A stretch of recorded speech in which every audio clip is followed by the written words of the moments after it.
In a quick review of balancing chemical equations, here's some tricks that you can use to make this a little bit easier.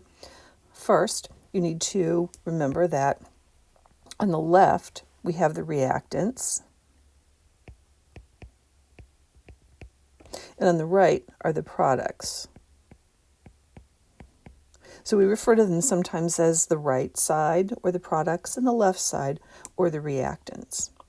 What you want to do here is make sure that your equation obeys the law of conservation of mass, or law of conservation of matter, which means that you need to have the same type of atoms on each side of the equation, and you have to have the same number of each of those types of atoms on the same side. So if we look at this, if we look at our sulfur, we can see that we have one sulfur on the left in the reactants and one sulfur on the right in the products, so this is good. We also have oxygens. We have 4 oxygens in the reactants on the left, and we have 4 in the reactants on the right. What we don't have, however, are the same number of hydrogens. There are 3 hydrogens on the left and 2 on the right, 1 potassium on the left and 1 potassium on the right. We need to make those equal. Sometimes you can visually see quickly what coefficients you need to put in front, and they go here. You only change the coefficients, you never change the subscripts. These are subscripts, never change those, or you'll have a compound that you didn't mean to use. So what we want to do to make sure that we're doing this in a simple way is if you draw a line directly underneath the arrow. Now, you can draw that right on the paper that you have, or you can add another sheet of paper below that equation if this is on a handout that you don't want to mess up. And then you want to count how many of each kind of atom you have. So let's, on the left, make a list. We have hydrogen, we have sulfur, we have oxygen, and we have potassium. I like to make the same order of the list on the right-hand side so that you can quickly see. It's a real visual, easy thing to see. We have, again, hydrogen, sulfur, oxygen, and potassium on the right. So let's count. On the left, we are starting with 2 hydrogens in the sulfurous acid and 1 in the KOH. So we have 3 hydrogens on the left. For sulfurs, we have 1. We have 4 oxygens, and we have 1 potassium. Now, counting on the right, we see that we have only 2 hydrogens here in the water. We have 1 sulfur, we have 4 oxygens, and we have 2 potassiums.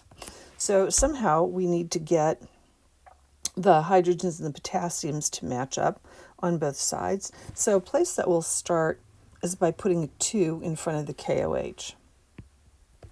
Counting again, we now see that we have 2 potassiums. Okay? We have now also changed the oxygen and hydrogen. So we have 2 oxygens in the KOH and 3. So we have a total of 5 oxygens. Okay? We did not change the sulfur.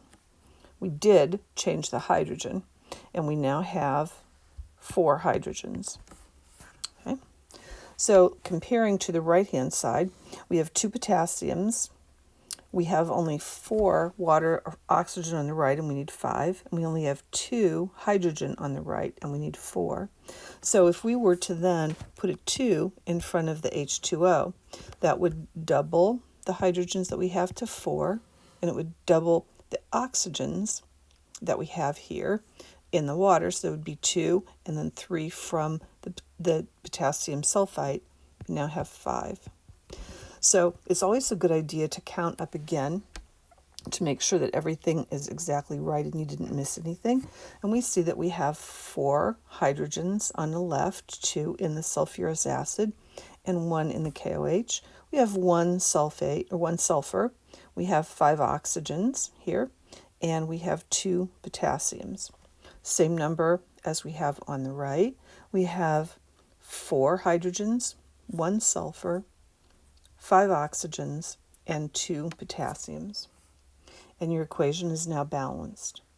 Sometimes it's also possible to balance these by considering a whole ion, which would be like the sulfite ion, and seeing how many of those we have in one place.